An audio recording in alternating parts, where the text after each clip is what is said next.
안녕하세요. 저는 30대 평범한 남자 직장인입니다. 저에겐 저보다 2살 많은 형이 하나 있어요. 여느 형제가 그렇듯 어릴 땐 치고받고 많이 싸웠죠. 그러다가 둘 다 고등학생이 되고 제가 형보다 덩치도 커지고 키도 커지면서 우리는 싸우지 않게 되었어요. 그리고 형과 제가 군대를 갔다 오면서 둘이서 술을 마시는 경우도 많아졌고 그때부터는 좀 친하게 지내게 되었어요. 가끔 형 친구들이 술 먹을 때 저도 가서 같이 먹기도 하고, 제가 친구들과 술 먹을 때 형이 오기도 하고, 그런 사이로 발전하게 되었죠. 그리고 저는 미대를 다녀서 여사친이 좀 많은 편이었고, 형은 늘 그것을 부러워했었죠. 제가 졸업 전시회를 마치고 함께 전시회를 준비하던 동기들이랑 뒤풀이를 하고 있었는데, 형이 근처에 있다고 하면서 뒤풀이 장소에 왔어요. 그러고는 너무 고생들 했다고 이야기하며 앉아서 술 몇 잔 하다가 저에게 봉투를 건네며 많이는 못 챙겼다고 하면서 술값에 보태라고 30만 원을 주고 가는 겁니다. 형이 좋은 대학 나와서 좋은 회사에 취직해서 이제 3년차 회사원이라 30만 원은 큰 돈이 아니라고 생각이 들었지만 그래도 뭔가 있다고 생각이 들었어요.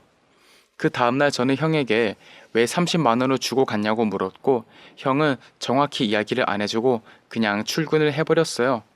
저는 형을 볼 때마다 물어봤고 마침내 형이 쑥스럽게 이야기했어요. 제 여사친 중 한 명인 은희라는 친구에게 마음이 있다고 하는 거예요. 그래서 은희에게 잘 보이고 싶어서 그런 거라고 하더라고요. 은희는 저와는 제일 친한 친구로서 은희의 과거 남자는 물론 집안 비밀까지도 어느 정도 알고 있는 막연한 사이였죠. 그런 은희를 형이 좋아한다니 좀 당황스럽긴 했지만 그래도 둘 다 괜찮은 사람들이니 잘 어울릴 수도 있겠다고 생각했어요.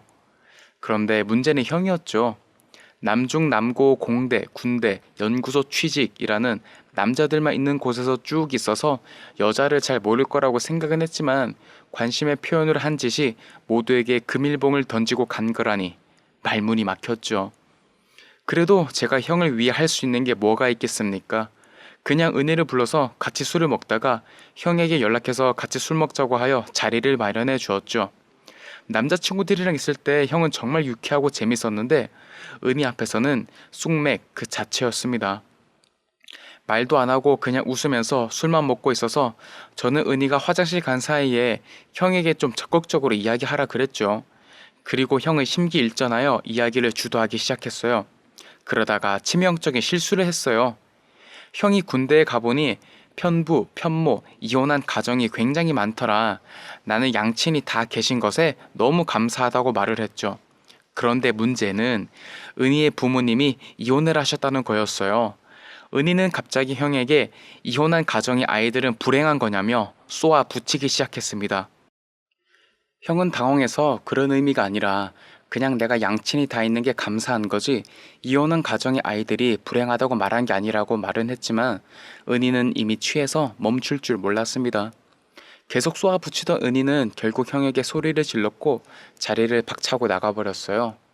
형은 자기가 잘못한 거 아니냐며 풀이 죽었고 저는 형에게 힘내라고 말할 수밖에 없었죠. 다음날 은희에게 제 연락이 왔는데 어제 기억이 가물가물한데 무슨 일이 있었냐고 저에게 물었고 저는 모든 것을 사실대로 이야기해 주었어요. 은희는 형에게 너무 미안하다며 연락처를 달라고 했죠. 뭔가 희한하게 잘 풀릴 것 같다는 생각이 들어서 형 연락처를 알려주고 바로 형에게 연락하여 은희한테 연락이 올 테니 형도 사과를 하고 사과의 의미로 밥 사준다고 해서 따로 만나라고 알려주었습니다.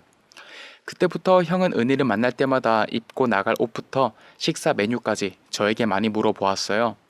그렇게 저는 형에게 열심히 코치를 해주었고 두 사람은 연애를 시작했고 결국 6개월 전에 결혼까지 하게 되었습니다. 친형과 내 여사친이 결혼을 하다니 신기하기도 하고 또 이렇게 된 데에는 나의 지분도 상당하기 때문에 뿌듯하기도 했죠. 그러던 어느 날 엄마가 형네 집에 반찬 심부름을 시켜 형네 집에 가게 되었어요. 은희, 아니 형수님을 만나 오랜만에 같이 점심도 먹고 카페에서 수다를 떨고 있었죠. 그런데 형수가 고민이 있다고 이야기를 하더라고요. 저는 예전 대학 시절 생각도 나고 해서 그때처럼 편하게 이야기해 보라고 했어요. 잠시 망설이던 형수는 저에게 형이 밤에 잠버릇이 너무 심하다는 겁니다. 저는 밤과 잠이란 단어만 듣고 순간 놀랐습니다. 하지만 다행히도 형의 잠버릇 문제였죠. 형이 잘 때 이를 갈고 코를 너무 많이 곤다는 겁니다. 게다가 자꾸 자기 배에 다리를 올려서 힘들다는 거예요. 참, 듣고는 한참 동안 웃었습니다.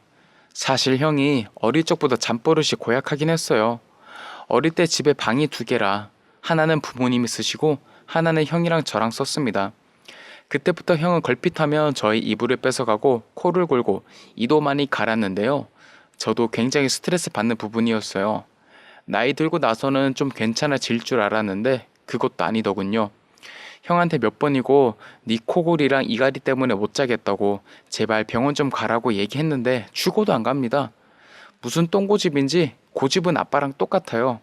저희 가족이야 지난 세월이니 그렇다 쳐도 앞으로 평생 함께 살 와이프한테까지 고통을 주면 안 되는 거 아닙니까? 오죽하면 은희가 저한테까지 찾아와서 우리 형의 잠버릇 때문에 하소연을 하겠어요. 은희한테 들어보니 결혼한 지 3일쯤 지났을 때부터 계속 코를 골고 이를 갈아서 제대로 잔 적이 없다고 합니다.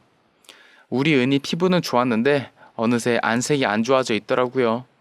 그래서 은희한테 그럼 형한테 말을 하지 왜 나한테 찾아오냐 물어보니 형이 말을 안 듣는다고 하네요. 자기도 너무 스트레스 받아서 코골이 병원 좀 같이 가자고 100번 넘게 얘기했는데도 안 듣는데요. 진짜 신혼인데도 각방 써야 하냐고 느껴진다 합니다. 우리 형, 우리 가족 말도 안 듣더니 결국 와이프 말도 안 듣더라고요. 은희의 고민을 듣고 헤어진 후 저는 형에게 따로 말했습니다. 그러니 형은 여전히 사람 사는 게 그렇다, 자연스러운 형상이다 등 자신의 잘못이 아니다라는 생각을 하고 있습니다. 제가 소개를 시켜주고 결혼까지 꼬린했지만 형과 형수 사이에서 참 부끄럽고 난감합니다.